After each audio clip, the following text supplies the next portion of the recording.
Welcome back to your brand new movie review YouTube channel. Your favorite, by the way, Mann Cinema Reviews, with its lovely host, Peter Mann. What's up, y'all? Today we're going to get into that dual movie review format. The Olivia Wilde directed Don't Worry, Darling, and the Gina Prince Bythewood, The Woman King. But before we do that, go ahead and press like, subscribe, and hit the notification bell as well to notify you of any and all reviews to this channel. As always, thank you very much for choosing Mann Cinema Reviews. Now, The Woman King has been out for a couple weeks, garnering audience and critical praise, ranking up at the box office, doing big numbers, being one of the greatest films to date for Gina Prince Bythewood, the biggest as well. This is telling the story during the 1800s of the all-female warrior African tribe, the Home. They are led by the General Maniska, played by Viola Davis, training the new recruits from a foreign entity driven to bring their kingdom down. Now, like I said, this film has the star power. Viola Davis, Lashana Lynch, Tesu Mbedu, Sheila Atim, and John Boyega. And with this illustrious cast comes, again, the thought-provoking, drama-based director, Gina Prince Bythewood, making her transition into a more action filmmaker with the last film, The Old Guard, and you can see that trajectory going for Prince Bythewood. I've been a fan of her more drama-driven films, but I can see that transition into more action-filled films, and she does her best. She holds her own in this film. And to be honest, I thought that this film was better than I expected just from the trailers and all of the promotional material leading up to the release.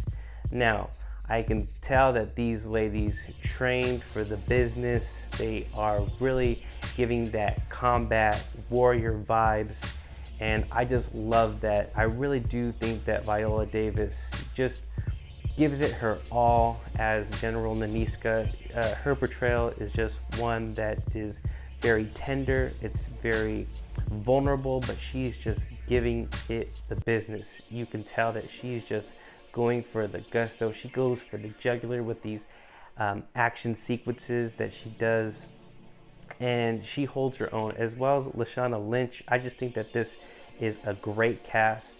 And even John Boyega, who doesn't have much to do as far as his physicality, he's just this King Gizu. His drip is crazy with the robes. I just noticed just from the rip, like he just has a different, robe each time you see him, and he just swagged out in this film.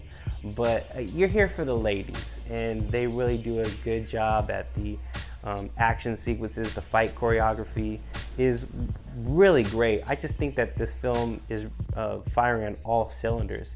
It really just exceeded my expectations. Now, is it a perfect film? No, but for what it is bringing all of the dramatic depth, but it really can garner that talk for award season. I mean, Viola Davis is always in the running.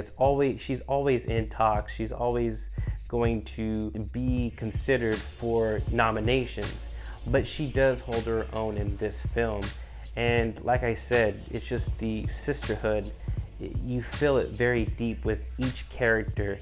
Whether big or small, they really do add to the story. Every single one of them is bringing something to the table, propelling not only Viola Davis, just the star-studded cast in general. I really think that this is a crowd pleaser. I get why it's very appeasing and appealing for audiences, but it just feels a little bit, not to say manufactured and trying to cut down the film, but it really does feel like a film that has that kind of general formulaic action. But like I said, these ladies propel it to new heights, and I think that this is one of the strongest films for Gina Prince Bythewood, who I've just been a fan. I wasn't too crazy with The Old Guard. I know a lot of people like that film, but I wasn't really necessarily drinking the Kool-Aid on that film. But she really got me on this film, and for that I can see the Oscar race season talk for Viola Davis, and I wouldn't be mad at it. More power to her. She deserved it. She really puts her all in it, and I think the whole cast and just the crew just do the same as well. I'm gonna give this a strong 4-star review. Now the moment you've been waiting for, the drama that's going on behind the scenes with Olivia Wilde's latest film. This is considered her sophomore film, and a lot of people are already writing off as the sophomore slump. She did the film Booksmart, which I really loved. I thought that was kind of like the female Superbad. Great film. Audiences and critics alike unanimously loved that film. But with this film, you already got the drama of how Shia LaBeouf was originally cast in Harry Styles' role, but he left the project, or some say that he was fired by Olivia Wilde.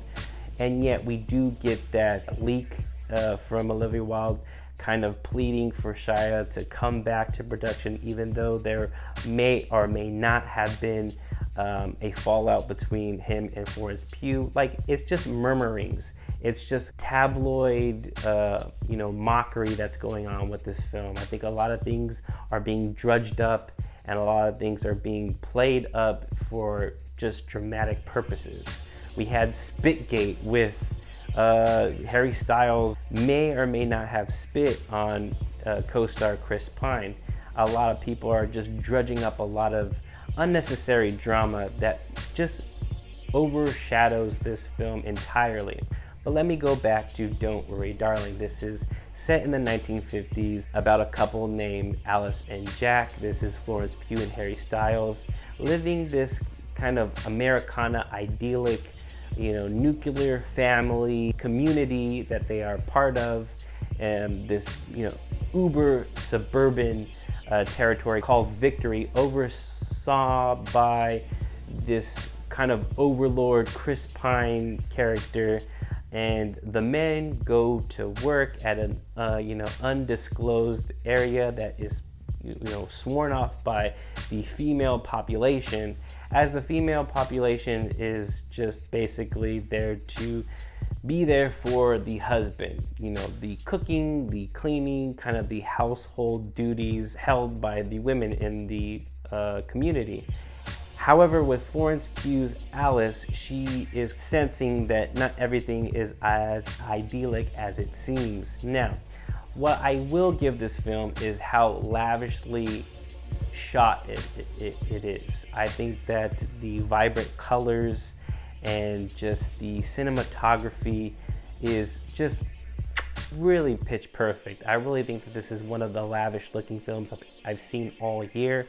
I think for a sophomore film, I do commend Olivia Wilde taking this big, huge risks of, just this very elaborate undertaking of a period piece with mystery, playing with the genre. I think Olivia Wilde maybe bit off more than she can chew.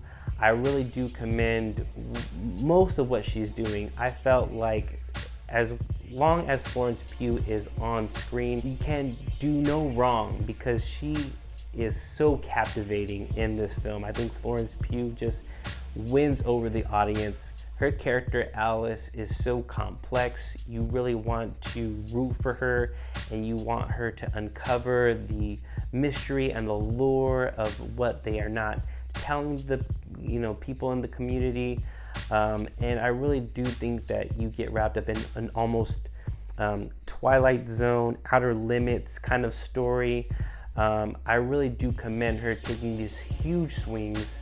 I think that there are glimpses and glimmer of just a great film, but it's very, very textured, very layered. However, it gets too involved with itself, And then there is a reveal in the third act that really does bring down the film quite a bit. And I believe that without Florence Pugh's, captivating portrayal as Alice, you really don't have a film. Chris Pine is very intriguing as this kind of antagonistic character. You can say that he's a puppeteer, a puppet master, if you will. Gemma Chan as his wife, there are glimpses of something going on there as well. But other than that, Harry Styles really isn't up to snuff. Being pitted against Florence Pugh, you can tell right off the bat, he's just not ready, really, because I feel like his acting is just not up to par, and it suffers. I really do feel like the film doesn't come together in a cohesive way. And with that big reveal, as much as I think it's very ambitious, it does lose the audience, and it does give me a mixed bag with this film. As much as I like the way this film looks, I like the Florence Pugh's portrayal, the film just gets caught up with itself and with the drama going on. I think Olivia Wilde's trying to do some PR damage. However, I don't think it's working out for her. And the fact that she still, puts Florence Pugh up on this pedestal and is, protecting her cast and crew. What I feel is that Florence Pugh not saying anything or refuting claims of any drama going on between her or the cast speaks volumes. And I don't think that all the drama was worth the artistic integrity of this film. So unfortunately, as much as I liked Don't Worry Darling, it wasn't what I anticipated and what I really hoped for. But with that, I give it a lukewarm to a soft, barely 3-star review. But I think I found it most favorable than others as far as critics and audiences out there. But let me know what you thought of Don't Worry Darling and The Woman King. Leave your comments down below. Don't forget to press like, subscribe, and hit the notification bell as well. And we'll see you on the next one. Peace.